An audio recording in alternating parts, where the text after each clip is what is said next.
ধরুন পার্টি বড় হলে বা সরকারে বহুদিন থাকলে একটা তো টেন্ডেন্সি দেখা যায়, বাম আমলেও দেখা গেছে, পৃথিবীর সব জায়গাতেই হয়, যে তৃণমূল স্তরে একদম গ্রাসরুটের কতগুলো অসঙ্গতি, কতগুলো বিচ্যুতি ধরা পড়ে, যেটা পার্টির নেতৃত্বের কাছে আসে না। ধরুন সন্দেশখালিতে যেটা হয়েছে, সেটা কি আপনার মনে হয় সেরকমই একটা কোনো? আপনি এত ঘটনা থাকতে একটার কথা কেন বলছেন বিজেপির কথা? সারা বেঙ্গলে কত ব্লক আছে, আপনি why you are talking, why you are not talking ওখানে একটা গন্ডগোল ঘিরে একটা, না না না, এটা আপনারা পাবলিসিটি দিয়ে বড় করেছেন। ওখানে কোনো মৃত্যুর ঘটনা ঘটেনি। যদি ওখানে কোনো ঘটনা ঘটেও থাকে, সঙ্গে সঙ্গে পুলিশ অ্যাকশন নিয়েছে যখন নলেজে এসছে। সেটাই বলছি আমি যে, এবং শুনুন, এবং এটা যে সাজানো ঘটনা নয়, আপনি জানলেন কি করে? আমি সন্দেশখালীর মা বোনদের সম্মান করি। আমি অনেকের কাছ থেকে শুনেছি যারা তদন্ত করছিল তাদের সরিয়ে দেওয়া হয়েছে, কোথাও কোথাও টাকার বান্ডিলও পৌঁছেছিল। কিন্তু সন্দেশখালীতে হ্যাঁ কিছু কিছু হয়েছিল, এটা হচ্ছে জমি জমার ব্যাপারে, সেটা আমাদের নলেজে আসেনি। কিন্তু তারা তো নলেজে দুয়ারে সরকারে দিতেই পারত। সরাসরি মুখ্যমন্ত্রী আমার কাছে অনেক কমপ্লেন আসে, আমি সেগুলো সলভ করে দিই, সেগুলোতেও করতে পারতো। আমার কাছে কেউ তো কোনো কমপ্লেন জানায়নি। আমাদের গভর্নমেন্টের কাছে কিছু না, একটা চিঠিতে লিখে আমার বাড়িতে একটা চিঠিও দিয়ে আসতে পারতো। বা আমি যদি কোনো কাগজেও দেখতাম কোনো একটা খবর বেরিয়েছে, সঙ্গে সঙ্গে আমি অ্যাকশন নিতে পারতাম। আমাকে তখন খুব বলেনি, আমি জানতামই না, উইদাউট মাই নলেজ। কিন্তু যখনই শুনেছি সঙ্গে সঙ্গে আমরা অ্যাকশন নিয়েছি। আমি নিজে অফিসারদের পাঠিয়ে ইমিডিয়েটলি ল্যান্ড ট্রান্সফার করা থেকে শুরু করে সব করে দিয়েছি।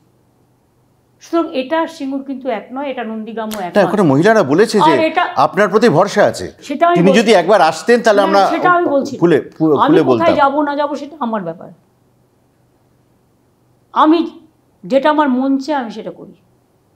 আজ নিয়ে গিয়ে কালও তো বেজে যেতে পারি, এটা কোনো ম্যাটার না। কিন্তু ইউ ক্যানট গাইড মি যে আমি একটা হাইপ তুললাম বলে আমাকে এক্ষুনি এটা করতাম। না অবশ্যই না। আপনার মিডিয়ার কথায় আমি নাচবো না। না অবশ্যই না। আমার যদি নৃত্য করতেই হয় আমি আদিবাসীদের কথাই করব, আমি সংস্কৃতিপ্রেমী মানুষের কথাই করব।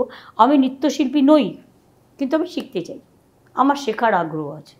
আমার যেদিন যাওয়ার প্রয়োজন, আমি অনেকবার গেছি, কে বলেছে যাইনি? আজকে সন্দেশখালী হিঙ্গলগঞ্জের যে উন্নয়ন হয়েছে, এমনকি বনভূমির মন্দিরটাও তো তৈরি করে দিয়েছি আমি তো নিজে ইছামতির কোলে ঘুরে এলাম, আপনারা জানেন না?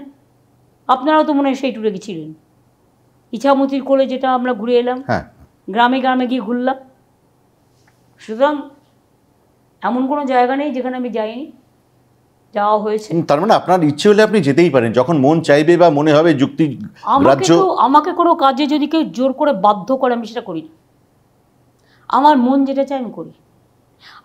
আপনি আমাকে ডাকবেন না, আমার প্রয়োজন মনে করলাম চলে যাবো। এই মধ্যরাতে জলপাইগুড়ি চলে এলাম, কেউ ডেকেছিল? সারা রাত আলিপুরদুয়ার জলপাইগুড়ি করলাম, কেউ ডেকেছিল? এই যে 14 দিন ধরে পড়ে আছে, কেউ ডেকেছিল? কিন্তু ঈদের সময় ঠিক আবার কর্তব্য পালন করতে রেড রোডে গেছি, ইফতার করেছি। পয়লা বৈশাখে পুজো দেওয়া আমার ধর্ম চিরকালের। আমি গেছি মা কালীর কাছে, মামাটি মানুষের প্রার্থনা জানিয়ে এসেছি। আবার এখানে চলে এসে বাংলার প্রতিষ্ঠা দিবস পালন করেছি, যেটা শুভ নববর্ষ। কোনো পলিটিক্যাল কালারে নয়, বাট কালচারাল প্রোগ্রাম হিসেবে এটা চালু হয়ে গেল প্রতি বছর। এবার আমরা বাংলায় করব।